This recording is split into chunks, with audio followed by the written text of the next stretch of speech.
que nos ha regalado esta magnífica exposición, y Javier Tello Villagrán, que ha escrito el texto para esta exposición y que va a compartir la presentación de ella entre vosotros,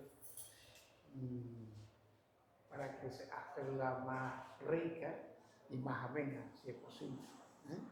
Así que os dejo, ¿no? Sí, vete. Me voy. No, puedo, ¿no? Verás, más o menos esto consiste en que mi amigo Javier, que le puedo decir que tiene la misma edad de los dibujos. Sí.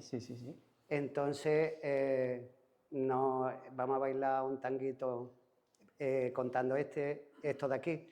Él es un magnífico escritor, tiene una idea súper brillante. Yo no sé si voy a estar a la saga de lo que planteamos. Hemos pensado, lo hemos hablado ahí fuera, de hacerlo de manera natural, no preparado, porque hemos pensado que cuanto más directo personalmente sea, seguramente lo vais a sentir más agradable.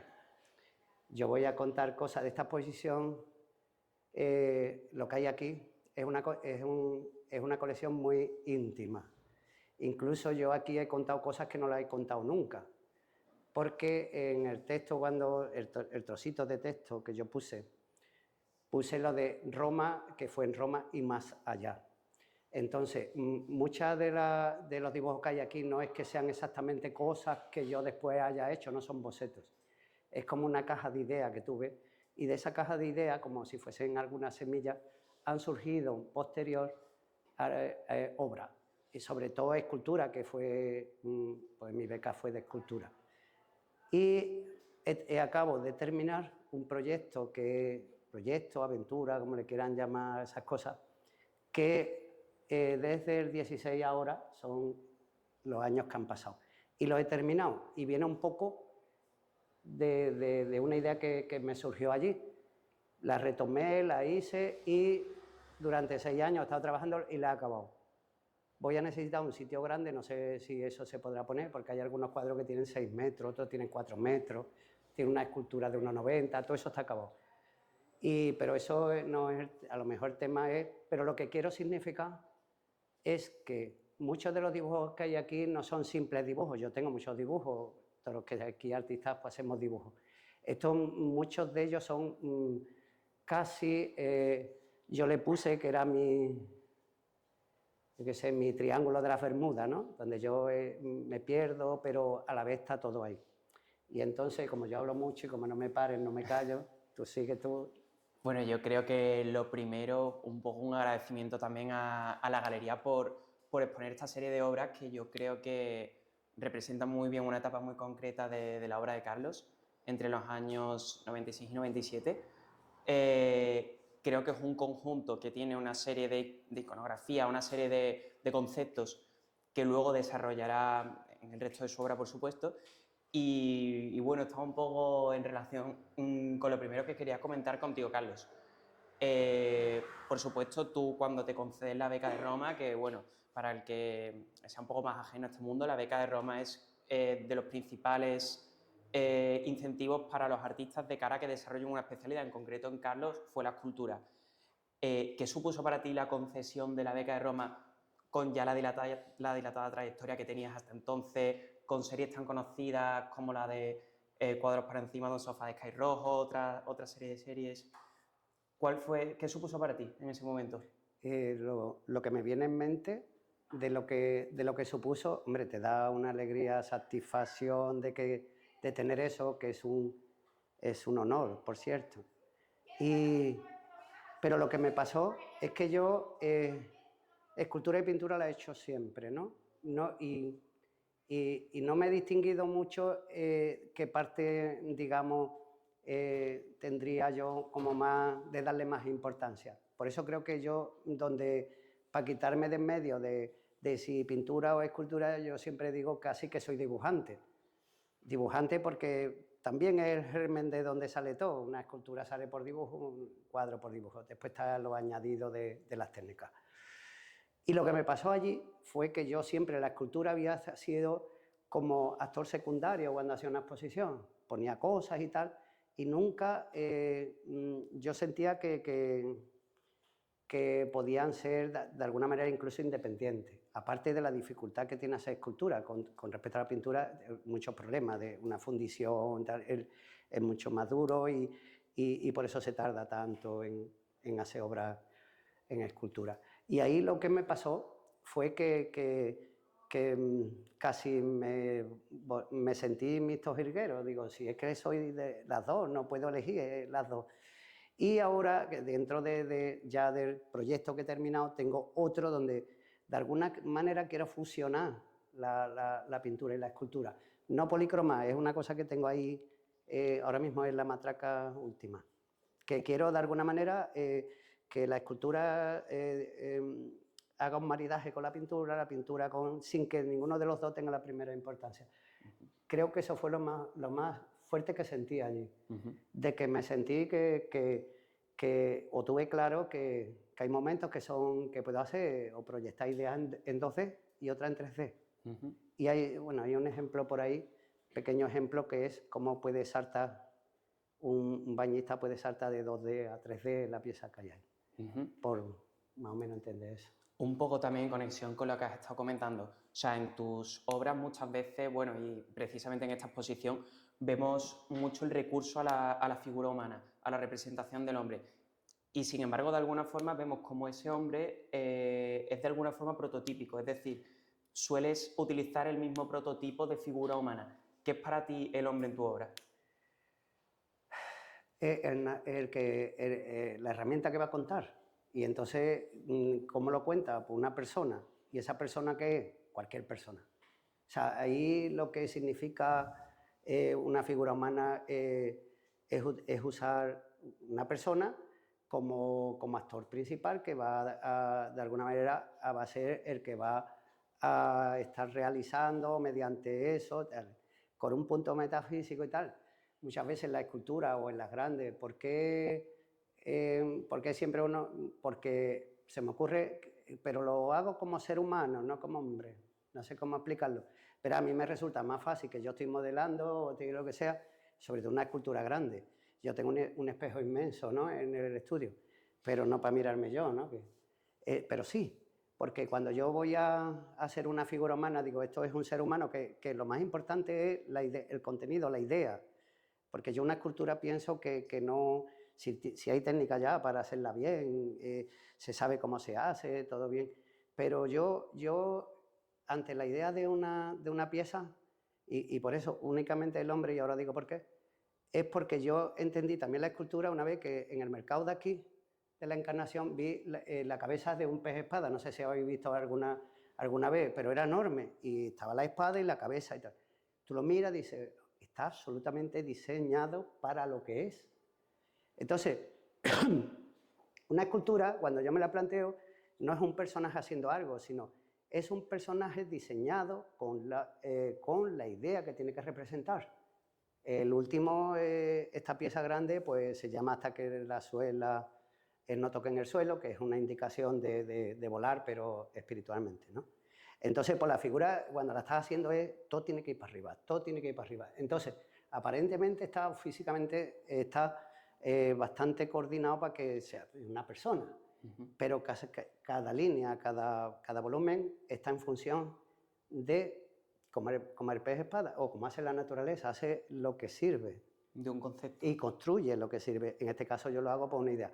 ¿Y por qué puede ser el hombre? Pues yo tengo un espejo muy grande, si tengo que mirar así, la hago así, tengo alguna duda, la resuelvo.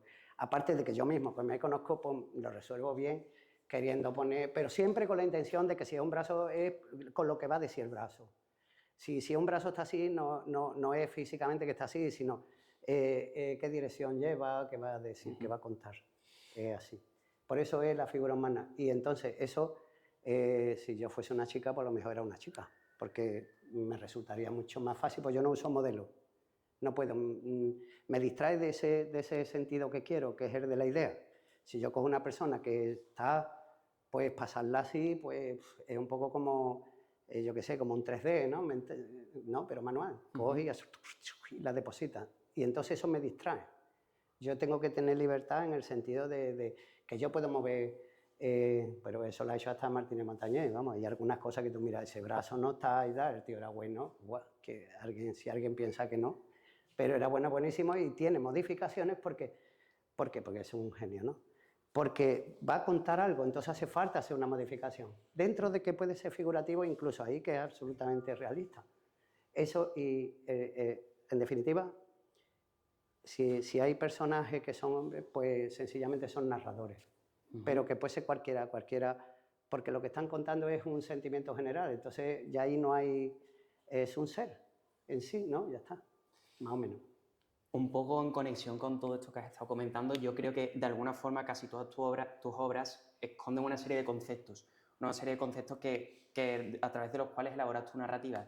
Y un poco de acuerdo también con esto, una de las obras que más interesante me parece, que es uno de los dibujos que están en esa pared, en el cual incluye la locución latina damnatio memoria, que traducido literalmente al español sería como la condena de la memoria. Esto está vinculado con la tradición romana, que era como una especie de condena al olvido. Sí, sí. Entonces, yo aquí te quería preguntar si crees que de alguna forma el hombre es capaz de lo temporal, de lo etéreo, a través de esta memoria. Porque de alguna forma entiendo que no podemos condenar a esa eliminación de la memoria algo que por definición es etéreo. Entonces, ¿cómo conjugas esos dos conceptos? No sé, verán, se me ocurre, ¿no?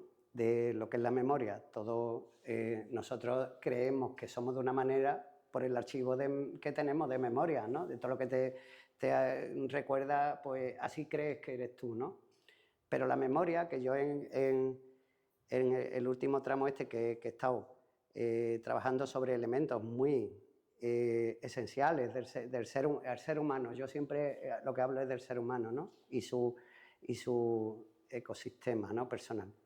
Entonces, la memoria es como si fuese de gelatina, ¿no? No es sólida. Ahí se incluyen cosas, se hace una amalgama de gelatina porque nosotros tenemos la memoria, no la tenemos firmada, nosotros la hemos archivado de otra manera, entonces, pues no, incluso no es real. Puede ser verdad, pero no es real. Entonces ahí en ese juego de nosotros y la memoria, y hacer las paces con el subconsciente, con la memoria, es un buen rollo, porque hay cosas de la memoria que nos molestan, dan ruido y tal, y yo pienso que si nosotros llegamos a un punto donde nos consideramos que somos más o menos decentes, pues vale todo lo que ocurrió. Tiene que ser admitido por uno mismo, porque eso es lo que te puede dar satisfacción de que dice, bueno, pues yo me considero una persona, pero una vez dice, no, todo tiene, todo ha tenido que, todo te ha construido, que te ha construido uno mismo, porque uno elige lo que más gusta o lo que no. Para mí la memoria es eso, es como un archivo de gelatina, ¿no? Que algunas veces, pues, como es de gelatina, algunas veces pues emergen cosas a la superficie, ¿no? De exterior, y entonces pues en el caso este de aquí, que muchas veces han sido, pues eso viene, por eso estos dibujos para mí creo que son muy importantes, porque de alguna manera si lo sumamos todo es un cubo de gelatina y de ahí pues de aquí han salido pues como a lo mejor sale una semillita, ¿no? Y tú dices, qué interesante esto, tal y cual, que también eso pasa dentro del proceso creativo. Uy, estoy siguiendo esto, qué interesante es. Después dices tú, no me llego, no es que no sea, sino que no te llega. Pero después ya a lo mejor otra cosa que llega y ya empieza y de alguna forma se vuelve, convierte exacto, en algo importante, ¿no? Es que, no sé, esa es la memoria para mí. Y un poco también, volviendo a los dibujos, Carlos, ¿tú crees que la tinta para ti, fuera parte del nivel plástico o visual, crees que tiene algún matiz narrativo en estos dibujos, el uso de la tinta? Que tradicionalmente, pues bueno, la tinta se ha usado en escrituras, Sí. en todo este tipo de documentos. ¿Crees que tiene ese elemento narrativo?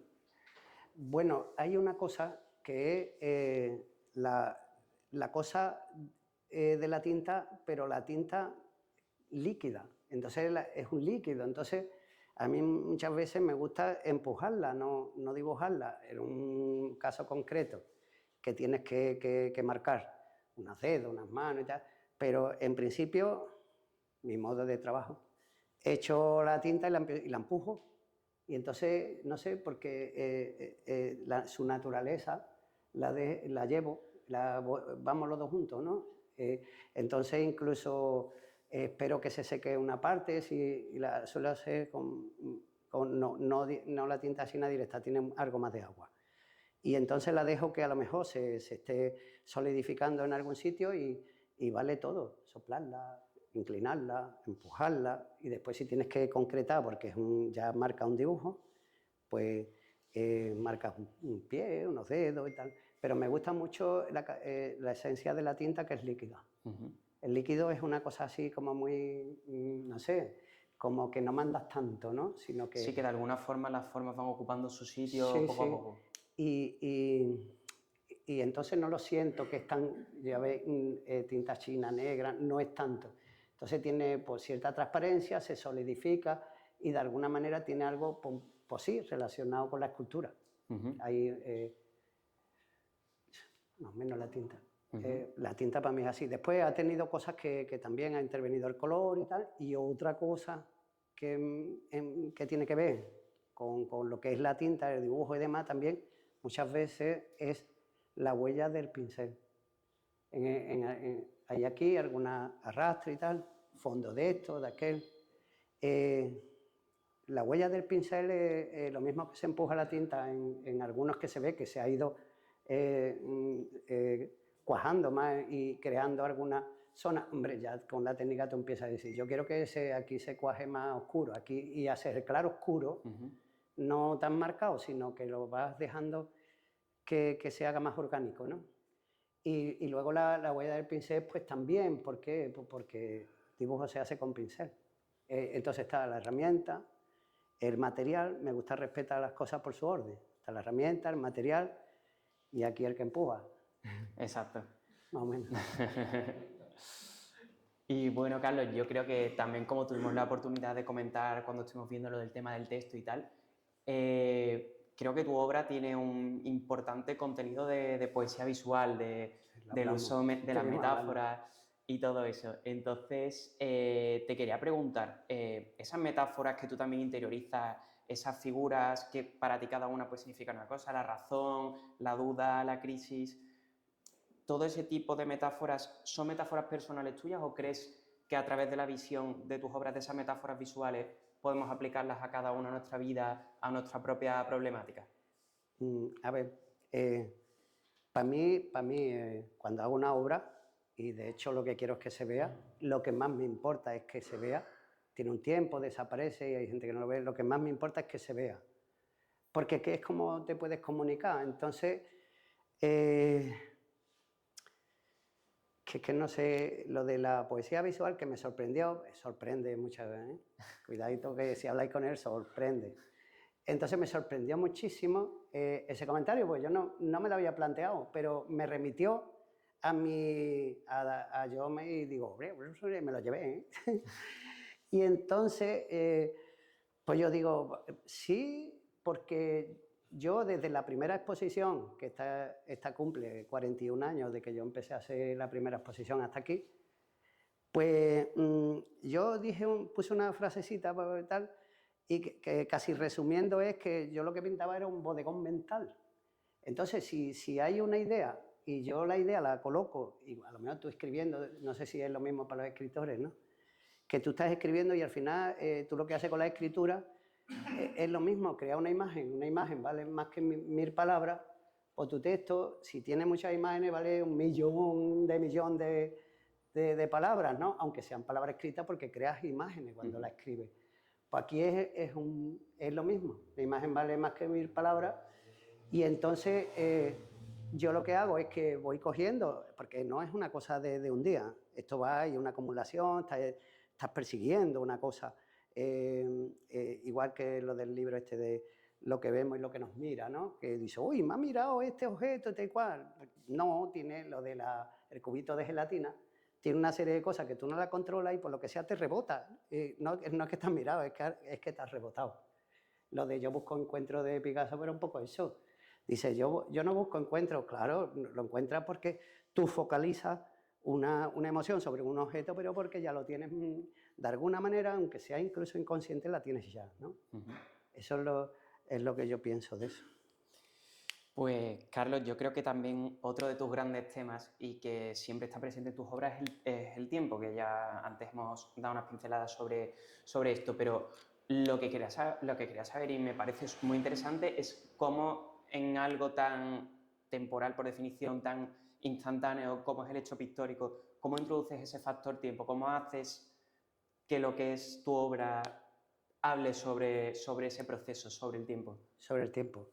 Antes medio hemos comentado, es que, digo, lo del tiempo. Digo, bueno, si tenemos que empezar a hablar del tiempo, habría que decirle a la gente que si tenía yo una mijita de 3 o 4 horas para hablar de ese tema. No sé, porque, vamos, este es un chátela. Entonces, el tiempo. Él ha hablado, yo además incluso casi he hecho a modo de forma la representación del tiempo. Y entonces le he dado muchas vueltas a todos estos temas que vienen de aquí, la mayoría. Entonces, lo que es el tiempo, es como casi el concepto ese de geometría, cuando dice, una línea es una sucesión de puntos. Y tú dices, pero entre 2 puntos, ¿qué distancia hay? Dice, no, es un punto que se mueve. Entonces no hay una... yo lo que más se me ocurre es que en el tiempo, que tú una línea, que lo que pasa, hay un punto que sí está. La cuestión tiempo no existe, solamente es localización, está ahí.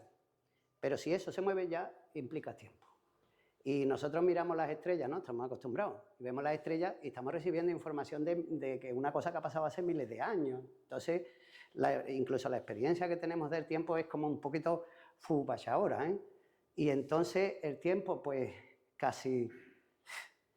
Tú coges un reloj de arena, ¿no? Y entonces le das la vuelta y entonces es como si nosotros fuésemos nosotros que estamos arriba. Y después, cuando ha pasado el tiempo, ¿qué es lo que somos? Una montañita de granito, ¿no? ¿Y qué es lo que ha pasado ahí en medio? Un chorrillo, el tiempo. Entonces, a la hora de representar tiempo, que aquí fue de otra manera, ¿no? Que fue los bañistas, ¿no? Ahí lo hice de una manera, pues claro, como todos esos conceptos, es que manipulo siempre lo mismo porque no soy otro. Y sigo cosas que me emocionan y me interesan, ¿no? Entonces, en esa línea siempre puede ocurrir, que ahí está el tiempo, y el tiempo ahora es que yo estaba buscando cómo hacer tiempo de una manera más, de forma, más representativo. Entonces, muchas veces te hincha de buscar, y lo de que te lo encuentras en el momento que menos te lo esperas. ¿Qué es el tiempo? 2 ramas que hacen clic. Eso es clic, claro, clic. Pues el tiempo. Y el tiempo que si está el reloj, ¿cuál es el tiempo? Igual que lo del punto en una línea. La distancia que hay en el tic y tac. Tic no es tiempo. Si aparece el tac, es tiempo. ¿Y qué es lo que hay? Y un tiempo continuado, tic-tac, tic-tac, tic-tac. Y un punto que se mueva, es así, pum, y una rayita, se mueve, crea una línea, la línea la que sea. Y todo eso, como quererlo meter en una imagen, que después muchas veces, a mí, después contarlo antes de, a mí, por ejemplo, pues no me importa, ¿no? Se ve la exposición y prefiero después de que pues yo lo que quiero es que este siga solo, que yo no, ya que se emancipe, no voy a estar al lado ¿no? Y que cuente por sí mismo, ya quiere su propio nombre y apellido, ya no digo que una persona, pero que es un elemento ya con su historia, ¿no? Y que él cuente la historia. Entonces, yo también, la gente cuando vea los cuadros, que lo más fácil es estar abierto a recibir sensaciones, intentando además incluso quitar comparaciones y tal y cual. Hay una cosa aquí importante, que es que la visión que hay con estos dibujos es absolutamente directa. Es lo más parecido a poderlo coger y ver. No tiene cristal, que era una cosa que tal, no tiene cristal, entonces hay acceso absolutamente a lo que es la superficie de la obra a pelo, ¿no? Entonces se puede ver esto si tiene un cristal que después se pone para proteger, ¿no? Y para tenerlo y porque ya se conoce. Pero si alguien viene aquí a ver los dibujos, creo que la impronta más, digamos, más directo es ver como la música en directo. O sea, te llega más. Entonces aquí no se ven las piezas tal cual, ¿no? Sí. Totalmente. Venga, tú que eres más listo, sí que te... Nada, yo creo que de hecho, vamos, lo has sacado casi naturalmente. Lo siguiente de lo que quería hablar, Carlos, es de, bueno, tu serie de los bañistas, que, bueno, más allá de lo que podemos ver aquí, que aquí vemos unos magníficos ejemplos de dibujos de la serie, también lo llevas a escultura, de hecho aquí hay una pieza escultórica, y lo que quería preguntarte, Carlos, y ya tuvimos la oportunidad de comentarlo un día, esos baños en la playa de Ostia, esos baños nocturnos durante tu estancia en Italia, en lo que yo veo un poco también que se funde la figura humana con el mar, en el que esa unión hace que perdamos un poco la noción del tiempo, incluso del espacio, en la que todo queda, exacto, que todo queda reducido como a lo que estamos viendo en el momento, nada más.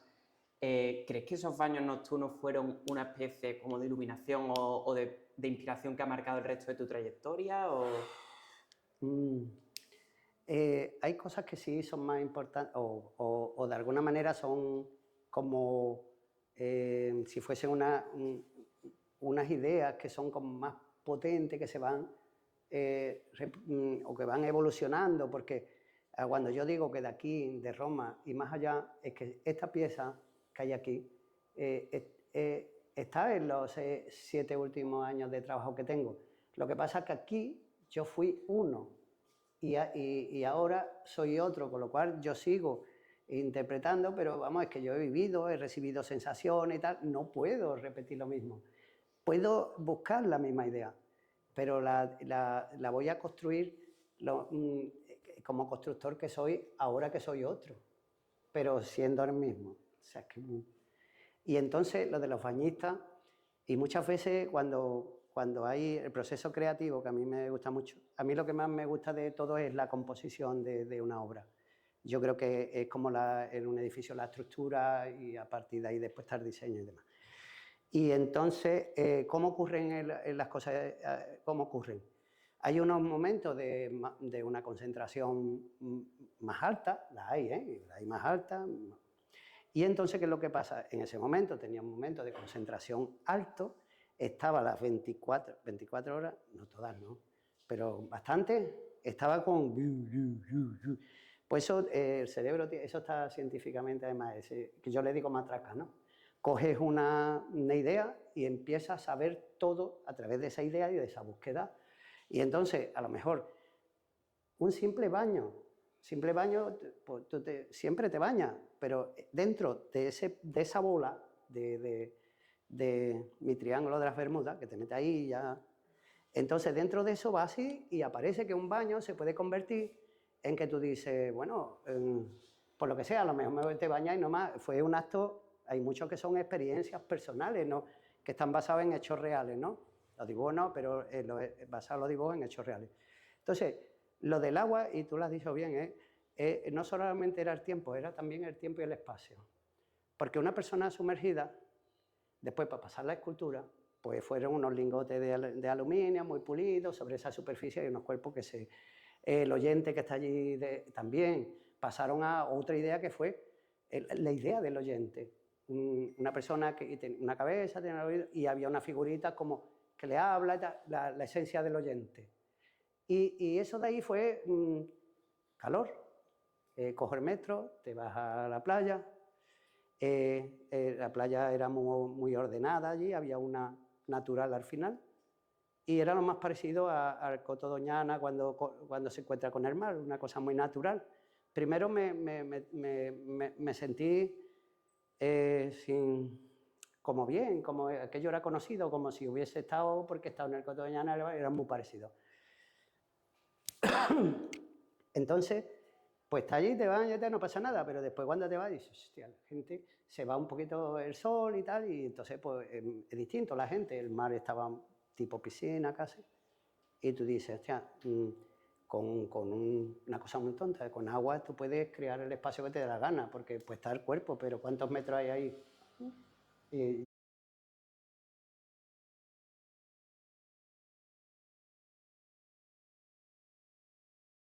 hay muchas historias de lo que son los dibujos, de dónde vienen. Ahora mismo está, porque no se puede estar, y hay algunos que son más concretos, hay otros que son más de continuidad, y hay dos matracas gordas, que es aquel y este. Entonces, Oye, yo lo que te iba a preguntar ahora, de hecho lo has sacado justo, hay un claro ejemplo ahí de una escultura de la serie de los bañistas y luego los dibujos. Ese traslado de las metáforas que tú utilizas en tu obra, ¿ves más complicado hacerlo a nivel escultórico que a nivel pictórico o no? La complicación muchas veces no, es más pesado, pero estoy hablando pesado de ejecución, pero a mí me gusta trabajar, no me da problema. Porque también una cosa que tiene la escultura, que la pintura va más rápido, y la escultura, y depende del material, te dice, tranqui, porque no te digo nada, en madera, si quitas esto te quedas sin ello, piénsatelo, ¿no? En el folio también pasa lo mismo. O sea que todo tiene casi la misma dificultad. La madera te dice tranqui, que como quites un cacho, tal y cual. Y en el folio, la superficie blanca, que para mí es una superficie muy espiritual, porque yo con el material, no sé si eso es rollo japonés o no, pero yo con el material primero tengo que tener una sintonía. Y veo el folio, que veo un espacio como el cielo, un espacio infinito que hay ahí. Y entonces, pues hay una predisposición, antes lo de empujar la tinta, ¿no? Y tal. Y entonces llega un momento que tú dices, tú al blanco, al papel le estás quitando superficie, blanco, espacio, ¿no? Y hay un poquito de compromiso. Cuidado, quítale el que haga falta, no por la buena fin. Es una predisposición, no estoy diciendo yo que eso sea, sino que todo es una disposición, porque si tú haces una cosa emocional, pues sencillamente tienes que estar intenso emocionalmente. Entonces yo, si veo el folio, digo que es como la hostia consagrada rectangular, yo qué sé, ¿no? Es porque lo digo, esto es muy importante, como lo que toque es espiritual, es muy importante la emoción espiritual personal.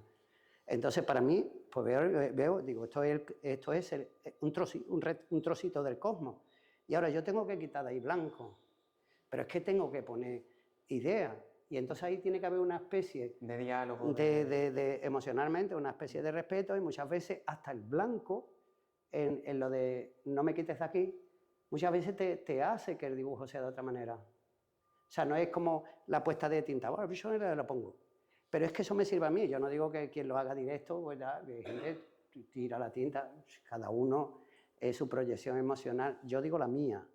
La mía es que yo estoy viendo y muchas veces digo, bueno, pues rodeo el brazo porque no hace falta, porque hay mucho peso aquí, con todo lo que ya es, digamos, de lo que es la profesión, ¿no?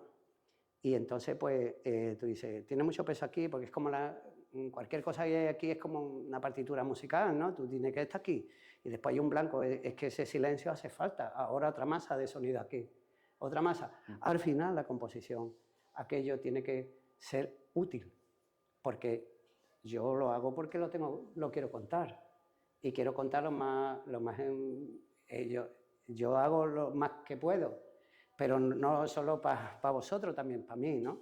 Porque a mí me hace sentir emocionalmente muy bien cuando estoy trabajando, ¿no? Ya con los años que llevo, yo llego a desconectar auditiva. Por eso yo digo que es mi triángulo de las Bermudas, mi estudio.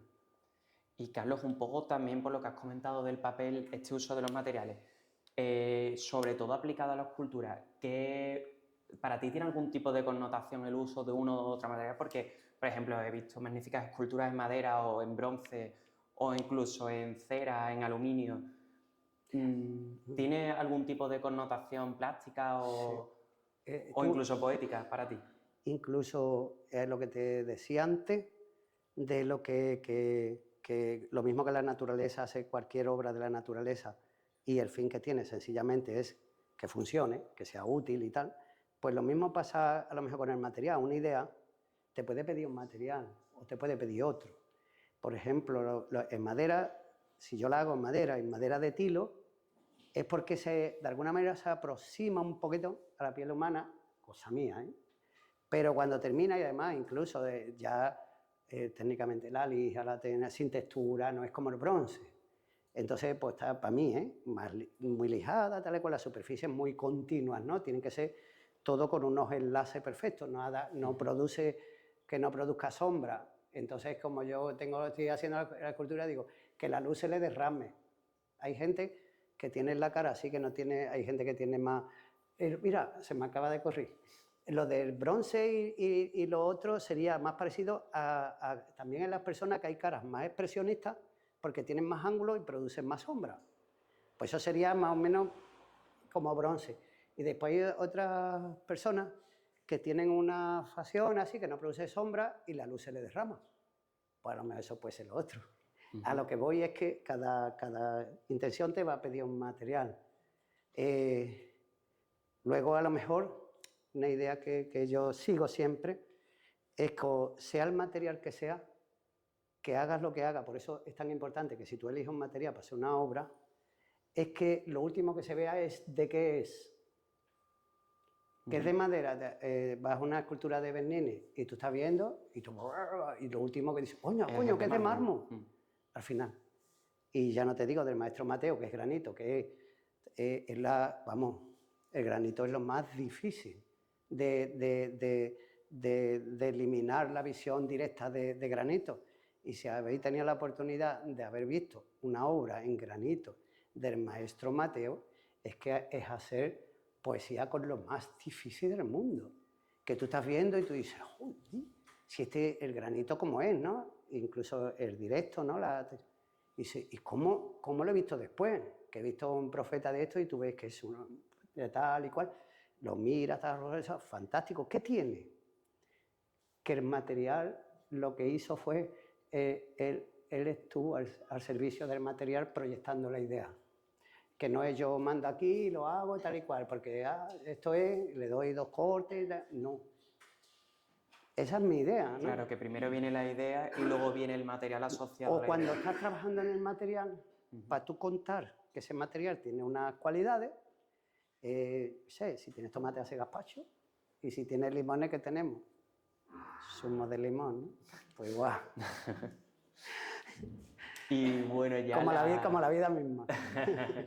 La última cuestión que quería comentar contigo, Carlos, yo creo que en esta estancia en Roma tú ya habías trabajado una serie de conceptos que, bueno, en estas obras se están reflejando, pero luego en la prolongadísima serie El Paseo de San Sebastián, que dura creo que desde el 95 hasta prácticamente ahora que sigues trabajando en la serie, ¿crees que los conceptos que trabajas en Roma, las experiencias que vives allí, se reflejan de alguna forma y poco a poco se han ido transformando en la serie El Paseo de San Sebastián? Es que esto es como cuando evoluciona, ¿no? De cuando somos así, te va haciendo, somos distintos. Entonces, ahí está y dices tú, mira, aquí hay una cosa, ¿y qué es lo que ha pasado?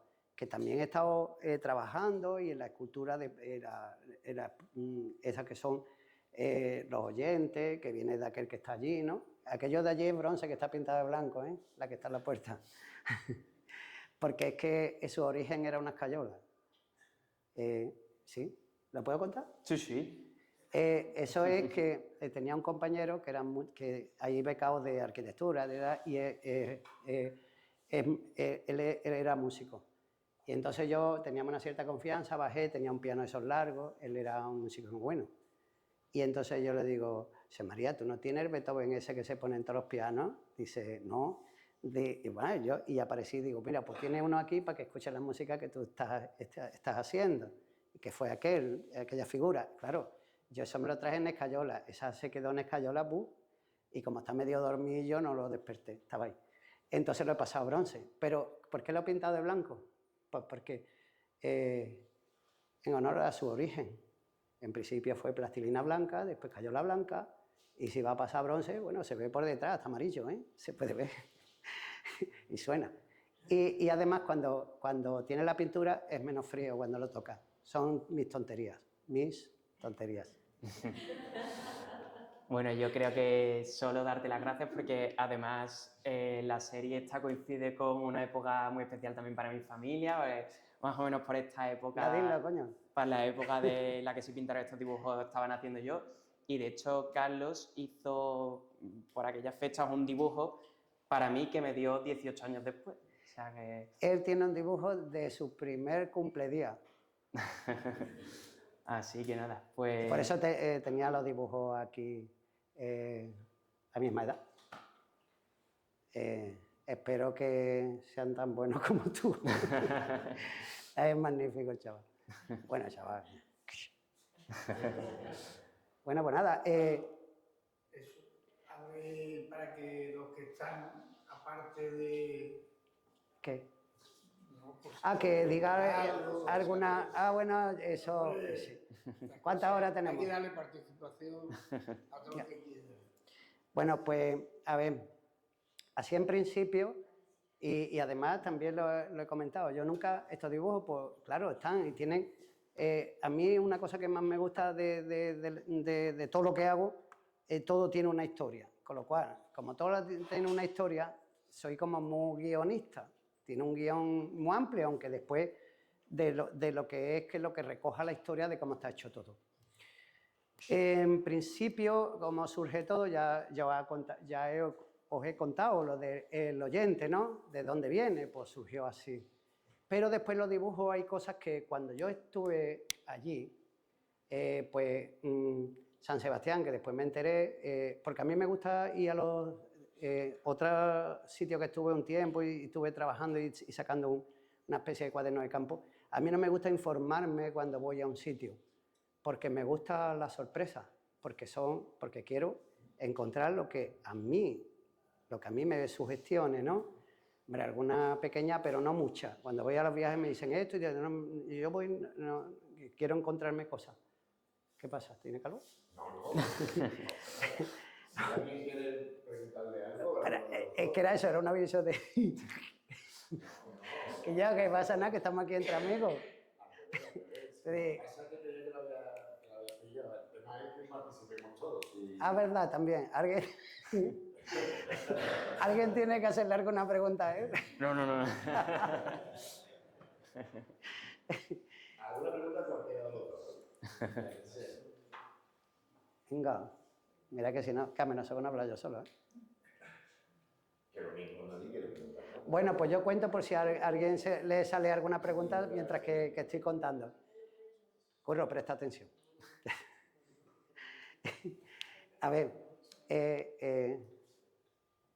en fin. A ver, aquí hay varios temas y aquí están seleccionados y hay algunos que son más, los más culpables prácticamente, bueno, pero sobre todo el que mantiene más el germen de todo, digamos, si hay un origen. He traído un cuadro para que, bueno, entonces, ¿qué es lo que pasa?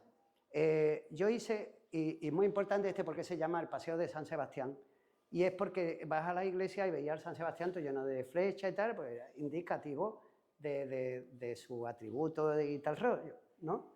Entonces, ¿qué es lo que pasa con San Sebastián? Que tú te planteas, está ese momento, siempre el mismo momento. Y pensé de estas cosas igual que lo de eso, empieza a darle, dice, esta persona fue persona, ¿no? Antes de esa imagen todo el tiempo. Y entonces me vino, que ahí viene, que a mí me parece, para mí es mi pepita de oro de allí, fue que digo, era un hombre, ¿no? Entonces me quedé con el momento donde, que después me informé sobre la historia de la que hay escrita de San Sebastián, ¿no? Que era guardia pretoriana, que no la mataron a la primera, la mataron a la segunda, y entonces él perseguía una idea, ¿no? Y entonces, cuando yo me enteré que era a la segunda, entonces me pareció un recorrido de alguien que aspira a una meta máxima, pero vamos, tanto que tiene ese momento de que si lo medio mataron, lo arreglaron, se podía haber arrepentido, ¿no? Y que estirar la toalla, que yo le llamo la crisis dentro de lo que estoy haciendo. Y no lo hizo, ¿no? Siguió, según la historia, siguió para adelante y pensé en el camino, que él hacía un camino, y además un camino muy importante. ¿Por qué? Porque cuando alguien se enfrenta a una decisión y le dicen tiene que renunciar o no renunciar, del tipo que sea, yo no le pongo nombre a esto, le pongo lo que hablo es de la situación, el recorrido de alguien, el recorrido emocional. que dice, ve de aquí a allí. Claro, vas de aquí a allí y de alguna manera se juega o es un momento importante, o es incluso la vida entera, ¿no? Que tú vas de aquí a allí y entonces hace un pasillo emocional donde tú vas con la razón, la memoria, la duda, la crisis, que para mí es lo más... y cada elemento yo buscaba que lo representara, ¿no? Eso ya lo tengo más o menos resuelto. Entonces, aquí, que hay aquí una serie de dibujos, si lo veis aquí, pues está claro que uno de los, digamos, de los signos más representativos, pues es la corona.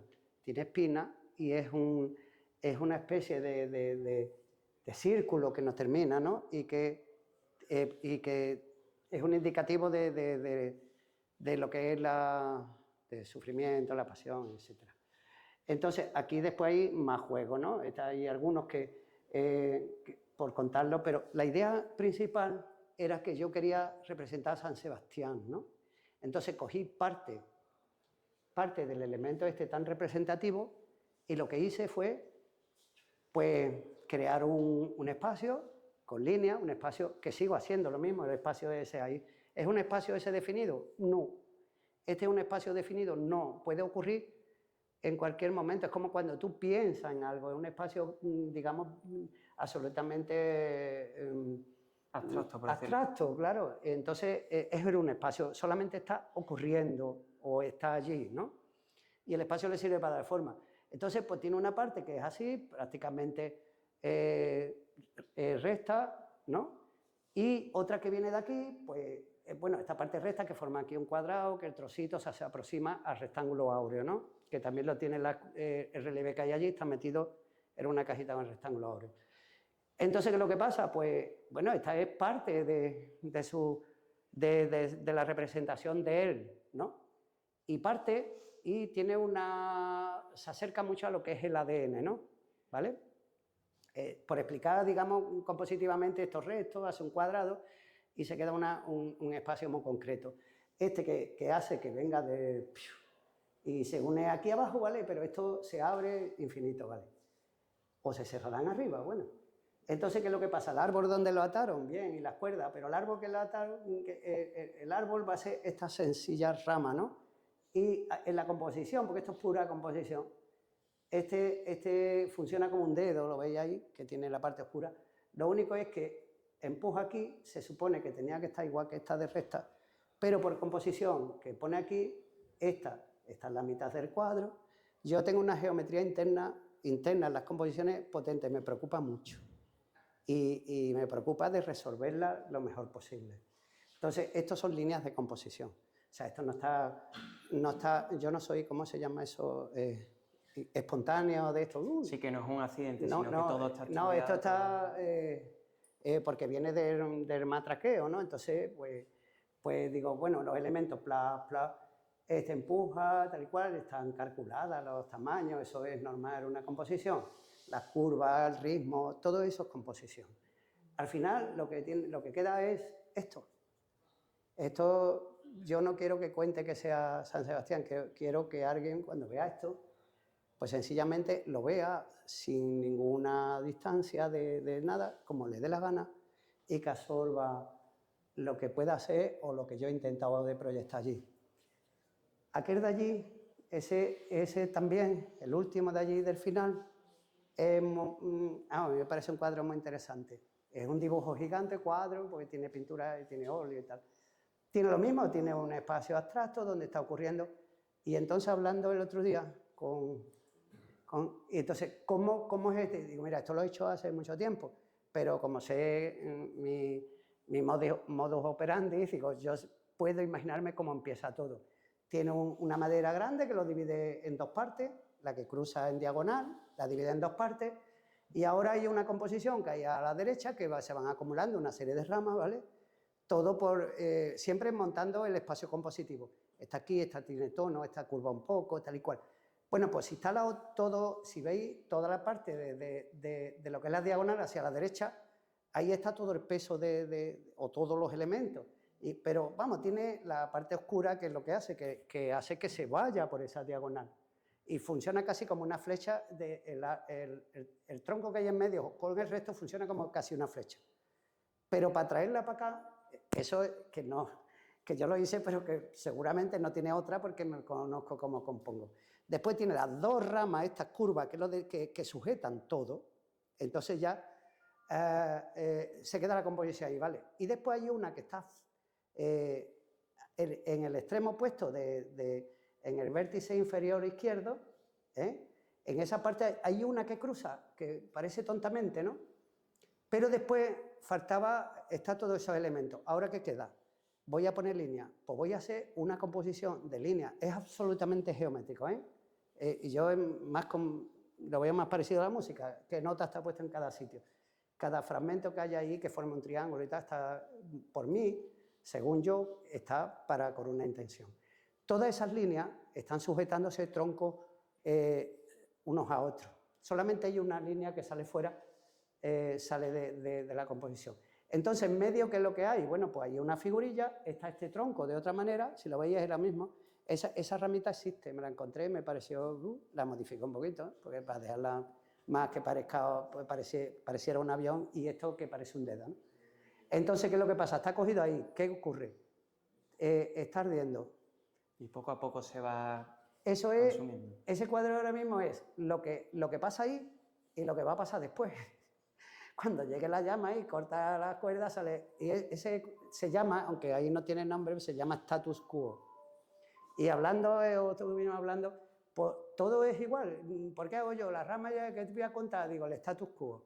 El status quo lo tenemos cada uno, incluso en nuestra vida. Tenemos el status quo X, que se llama zona de confort, equilibrio, como le quieran llamar. Tenemos un status quo. ¿Qué pasa? Que en un momento dado una llamita corta la cuerda y tenemos que volver a componernos. Pues eso es lo que yo siempre cuento. Yo no quiero contar ramas, yo quiero contar historias. Más o menos. Luego está esta, ya lo veis, la de que tú me dijiste, esa de la pérdida de la memoria. Eso me interesó, lo de eliminar la cabeza, sustituirla en la fuente. Los que están al lado es Salomé, porque ya que me metí en pues me empecé a buscar gente similar y demás. Salomé ahí está bailando con la cabeza, ya que viene de Darniato Memoral, la pérdida de la cabeza. Pues Salomé, pues hay un acto similar, que fue que le cortaba la cabeza a San Juan Bautista, tal y cual. Ahí la cabeza, cuando está Salomé bailando, es la cabeza de San Juan Bautista. Y ella baila con un trofeo no conseguido. Y como se supone que, según la historia, que habló después, pues hablar es el halo ese que hay que hace el pincel que hace la cabeza. Eso se supone que podría ser la emisión o que si hablara, se me ocurría que era cabeza y hablando, pues era, y sigo insistiendo que mi respeto al pincel que le di que él es el que lo hizo, se ve por las líneas de los pelos que él fue el que lo hizo también. Y luego aquel de allí, que es muy curioso, hay una cabeza de Constantino I el Grande en los museos capitolinos de Roma que mide 2,80 la cabeza y es de un monumento colosal que últimamente lo están intentando recomponer.